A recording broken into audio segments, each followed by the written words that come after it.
Chapter 7, Section 5 is about linear inequalities. So by the end of this lesson, you should be able to graph linear inequalities and then write and use them to model real situations. So think back to Chapter 4. We talked about inequalities, and they were ways to compare two expressions using our symbols greater than, less than, greater than or equal to, and less than or equal to. And all of these were graphed on a number line. So by the time you got done, you had something that looked like this. Today we're going to talk about linear inequalities, and these have two variables in them. So they're going to look something like y is greater than 3x plus 2, and these we're going to graph on a coordinate plane. So it's going to be an XY grid, we're going to graph it, and then shade it in kind of like you drew the line here. So a solution is an ordered pair that makes the inequality true, just like when we talk about equations, except there are infinitely many solutions to a linear inequality, because if you look at this region that I shaded in, all of these points work. Just like back here, there's infinitely many solutions because every single one of these points work. Not only does like 2, 3, and 4, but everything in between is bigger than 1 that we have here. So just as we used inequalities to describe graphs on a number line, you can use them to describe things on a coordinate plane. A linear inequality describes a region that has a boundary line. Solutions are coordinates of points. Now, because there's infinitely many, there is only one way to solve these things, and it's by graphing. So we're going to graph things, and sometimes we're going to use a dashed line, sometimes we're going to use a solid line. Dashed lines show us that any point on this is not a solution. It's like when you have an open circle on a number line. If this is 1, that would be telling you that 1 is not a solution, but everything this way is. And then if we draw a solid line, every point on this is a solution. It will work in the equation. So here's comparing the things we do on a number line and the things we do on a coordinate plane.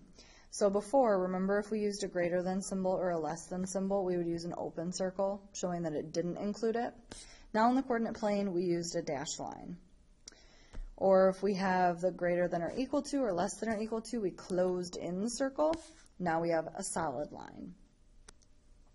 And then our symbols told us what direction to draw our arrows before. If we had a greater than or equal to, we drew an arrow to the right.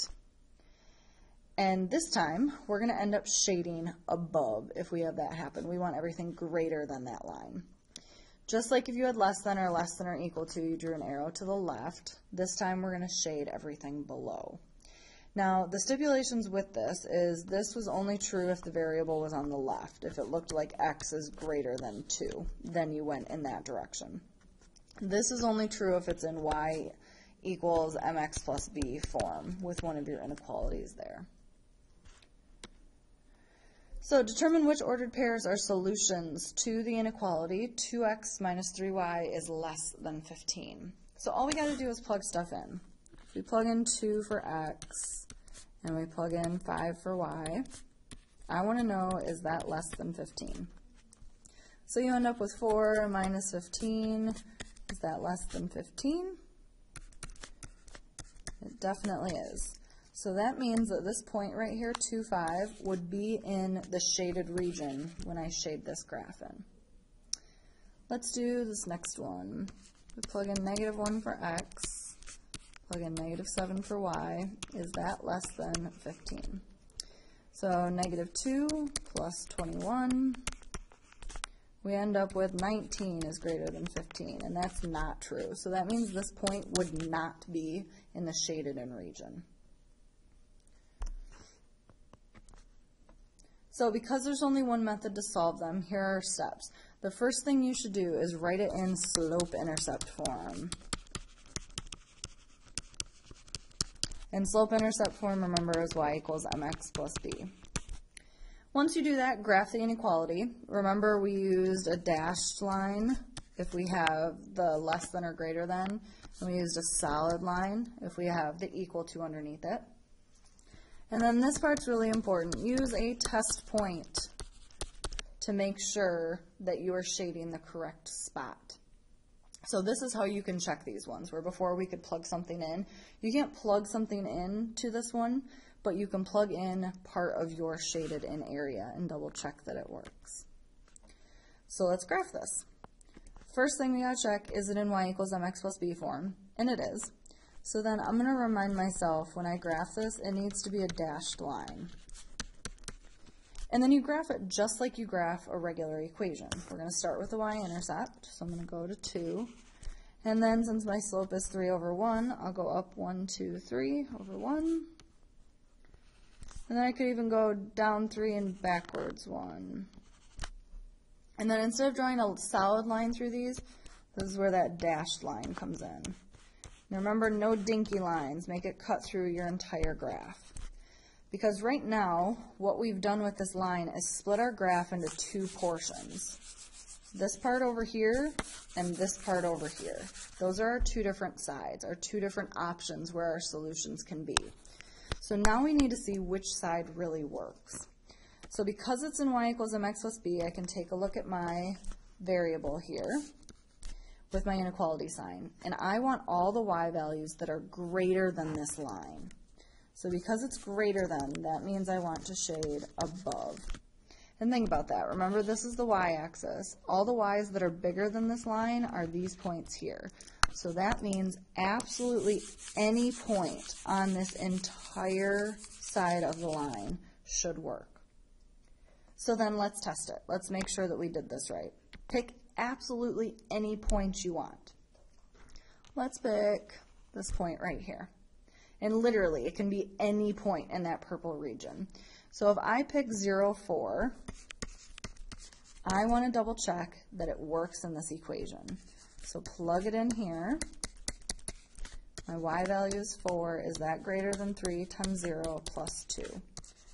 So is 4 greater than 2? And yes, it is. And because that works, that means that I shaded in the correct half. If it doesn't work, it means I shaded in the wrong one, because there's only two options. It can be above the line or below the line. So let's do another one. This one is not in y equals mx plus b, so let's get it there. So you do it just like you did before with regular equations. And divide everything by -5. Now hopefully you remember something that we did in chapter 4. If you divide by a negative, remember you have to flip the inequality sign around. So this makes positive 3/5 x minus 2. So now I look at this equation and I get to draw a solid line here. So let's find our y-intercept, and then we'll go up 1, 2, 3 over 5. I can go down 1, 2, 3, and backwards 5, 2. And then we're going to draw a nice solid line here.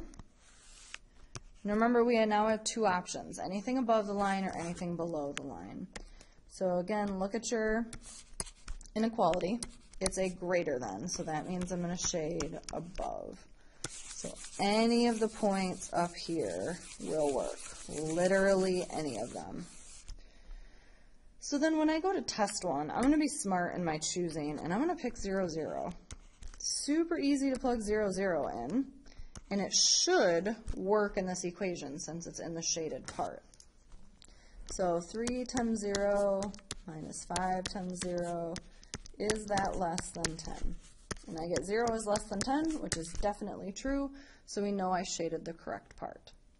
Now it's really important, if you've done any work to change your function around, that you plug your test point into your original equation. And that's really important because if you forgot to flip this sign around right here, then you would be reminded because your point wouldn't work up here.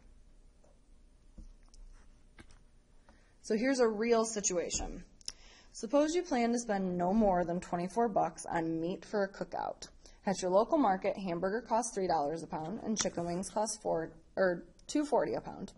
Find 3 possible combinations of hamburger and chicken wings you can buy. So the things we don't know: hamburger and chicken. So let's make an equation. Hamburger costs $3. Chicken costs $2.40. And I need to spend no more than $24. So that means I want this to add up to less than 24, or it could be exactly equal to 24. Now before I go to graph this, let's put it in y equals mx plus b. So we have 2.4y equals negative 3, oops, not equals, less than or equal to negative 3x plus 24. And then divide everything by 2.4.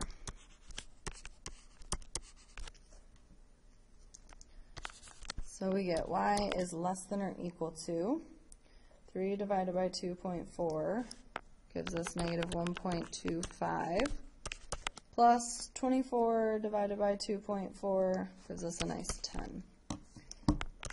Now before I go to graph this decimal doesn't really make sense because it's slope. So let's convert this into a fraction. So this is the same thing as negative 5/4 x plus 10. So now this is something I can graph. I'm going to find 10 up here on the y-axis. Go down 5 and over 4. Down 5 and over 4. This tells me that I'm going to draw a solid line. So any point on this line would work. That would be a combination of chicken and hamburger I can buy. And then because this says less than, I want to shade everything below. So any of these points below this line should work in the equation. This point 0, 10, this point 4, 5, this point 8, 0, 0, 0 would work, 1, 2, 4, 1. Literally any of these points will work in the equation. So when it says find 3 possible combinations of hamburgers and chicken wings, you can just list 3 points. So if I list this point here, 4, 1, that means I need to buy 4 pounds of hamburger and 1 pound of chicken. And that I would spend no more than 24 bucks. If I want to spend exactly 24 bucks, that would be one of the points on the line. So like this point here, 4, 5. 4 pounds of hamburger, 5 pounds of chicken, I will spend exactly the $24 that I have. So, you should be able to graph linear inequalities and then write some stories with them. So try this one right here. It tells you what x and y are. So you have to write inequality, graph it, and then find 3 possible solutions just like we did. And then this is a critical thinking question. See if you can answer it. Make sure you write down any questions you have, and we can go over them in class tomorrow. Have a good night.